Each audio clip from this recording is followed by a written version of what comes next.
Tulad ni Kuya Jesus, tayo rin ay para sa Diyos. Ang mabuting balita ng Panginoon ayon kay San Lucas.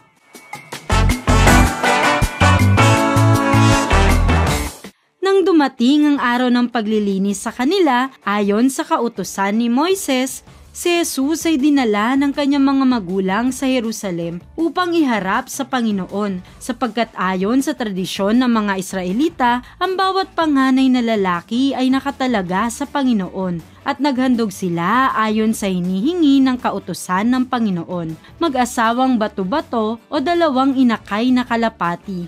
May isang tao noon sa Jerusalem, ang pangalay Simeon. Matapat at malapit sa Diyos ang lalaking ito at naghihintay sa katubusan ng Israel. Sumasa kanya ang Espiritu Santo na nagpahayag sa kanya na hindi siya mamamatay hanggat hindi niya nakikita ang Mesiyas na ipinangako ng Panginoon. Sa patnubay ng Espiritu, pumasok siya sa templo at nang dalhin doon ng kanyang mga magulang ang sanggol na si Jesus upang gawin ang hinihingi ng kautusan, siya'y kinalong ni Simeon. Ito'y nagpuri sa Diyos na ang wika, "Kunin mo na, Panginoon, ang iyong abang alipin, ayon sa iyong pangako. Yamang nakita na ng aking mga mata ang iyong tagapagligtas na inihanda mo para sa lahat ng bansa. Liwanag itong tatanglaw sa mga hintil at magbibigay karangalan sa iyong bayang Israel."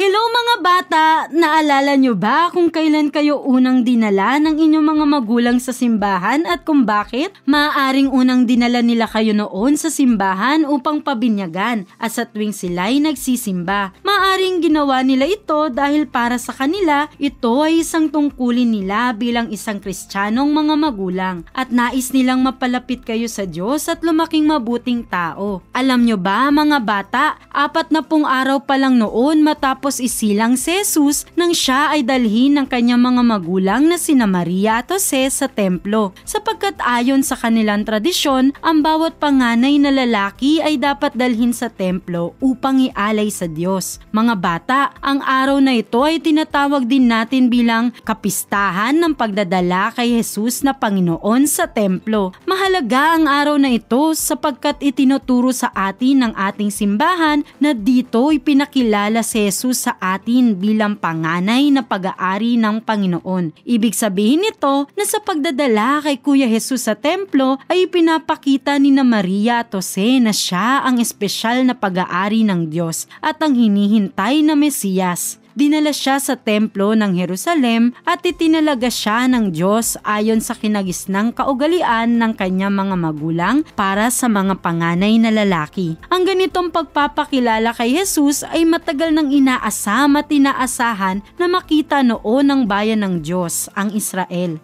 Si Jesus ang sugo na ipinangako noon na ipinadala ng Diyos. Nang sabihin nito, "Ipadadala ko ang aking sugo upang ihanda ang daraanan ko." At ang Panginoon na inyong hinahanap ay biglang darating sa kanyang templo. Darating ang pinakahihintay ninyong sugo at ipapahayag ang aking tipan. Si Simeon naman ay isang taong madasalin at inilaan ang kanyang buong buhay sa paghihintay para sa pagdating ng Mesiyas. Sinabi sa kanya ng banal na Espiritu na makikita niya ang Mesiyas bago siya mamatay. Noong araw ngang iyon nang dalhin si Jesus sa templo, pagkakita sa tagapagligtas ay umawit siya sa tuwa upang papurihan ang Diyos dahil sa pagtupad nito sa kanyang ipinangako. Isang napakalaking biyaya ito para kay Simeon at sinabi niya na pwede na siyang mawala dito sa mundo dahil nakita na niya si Jesus bilang tagapagligtas at liwanag ng sanlibutan. Si Jesus ang tunay na liwanag na dumating sa daigdig upang dalisayin ang lahat ng tao. Ang liwanag na hinahangad ni Simeon ay mismong liwanag na dala ng Panginoon sa ating mga buhay. Nais niya tayong sumunod sa Kanya bilang ilaw ng sanlibutan upang hindi tayo madaig ng mga kadiliman dulot ng kasamaan sa ating kapaligiran. Nais din niya na bilang mga tagusunod niya, magsilbing liwanag din tayo para sa iba sa pamamagitan ng ating mga mabubuting gawa dahil tayo rin ay nakalaan para sa Diyos.